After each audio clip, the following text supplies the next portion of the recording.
Di, Henry, nalulala ako sa binanggit mong amount kanina. Tama ba ang pagkakarinig ko na 35 billion, hindi milyon ang naibigay mong total kay Congressman Saldi? Yun po yung naibaba niya po sa akin. Yun Sa po yung district mga... office mo lang yun? Yes, Your Honor. Tapos habang nung tinitignan ko yung mga listings, galing kay Congressman Tobit, bahagya lang to.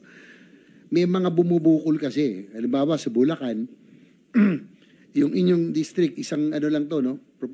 From 2 billion, naging 8 billion, mayroon 1 billion, naging 7 billion, 1 billion, naging 16 billion. So yung pong masasabi nyo ba, yung pong bago, yung pong dagdag, yung po ang nanggaling kay Saldico? Opo, Your Honor. Hindi ba yan Pati po kay, yung kay Yusek Bernardo po, may part po doon. So gano'n kali, mga 5 billion, 6 billion ang dagdag from the original net? Yes, Your Honor.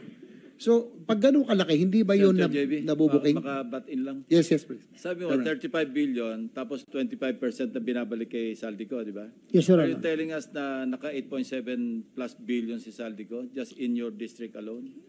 Yes, Your Yan Honor. ang computation eh. Yes, Your Honor. In the past, from 2022, started from 519 million up to 2025, Your Honor. 8.75 billion. Yes, Your Honor. Thank you.